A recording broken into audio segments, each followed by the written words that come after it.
Welcome class 12th. Today we will see the helical motion of charged particle in magnetic field. As you are observing, this charged particle which is entering at a velocity v in magnetic field is performing helical motion. So we will discuss that how it happens. Let us see. This charged particle plus q is entering at a angle theta. So here the velocity is at an angle theta with this horizontal line. So it have two components, that is v sin theta in perpendicular direction and v cos theta in horizontal direction.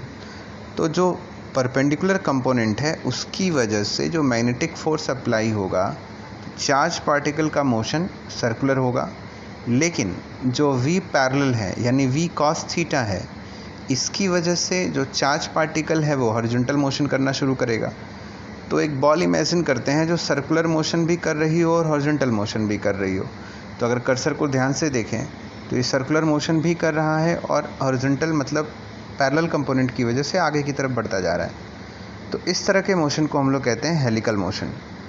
Formula सभी same होंगे, सिर्फ हमें ध्यान रखना होगा कि जब circular motion की बात करेंगे तो वेलोसिटी की जो वैल्यू एज्यूम करेंगे वो होगी v sin theta, that is v perpendicular is equal to v sin theta,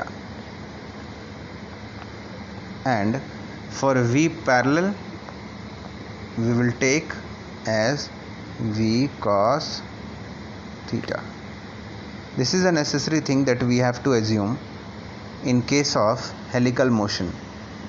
तो जो r का फॉर्मूला हमें मिलने वाला है mv/qb, जो पहले हम ड्राइव कर चुके हैं सर्कुलर मोशन के लिए, वहाँ पे जो v की वैल्यू है, this v will be which component, this component is v perpendicular, क्योंकि परपेंडिकुलर कंपोनेंट की वजह से ही मैग्नेटिक फील्ड में चार्ज पार्टिकल सर्कुलर मोशन कर रहा है. और नेक्स्ट टर्म है पिच. तो पिच क्या चीज़ है? Pitch is the distance moved along the magnetic field in one rotation. एक रोटेशन में जो डिस्टेंस मूव कर रहा है, देखेंगे ध्यान से जरा यहाँ तक, जो डिस्टेंस ये मूव कर रहा है charge particle, this distance is known as pitch. इसकी वैल्यू कितनी हो जाएगी? तो एक टाइम पीरियड मतलब एक रिवोल्यूशन कंप्लीट करने में जितना टाइम लगा चार्ज पार्टिकल को, इनटू वेलोसिटी. और वेलोसिटी कौन सी? Since pitch is the horizontal distance, तो वेलोसिटी कौन सी होगी? Parallel component, that is v cos theta. तो पिच का फॉर्मूला आ जाएगा v cos theta into time period. और टाइम पीरियड का फॉर्मूला हम ड्राइव कर चुके हैं सर्कुलर मोशन में, दैट इज़ 2πm/qb. तो v cos theta into 2πm/qb. This is all about the helical motion, and this radius of helix is also known as the radius of the circular component of motion.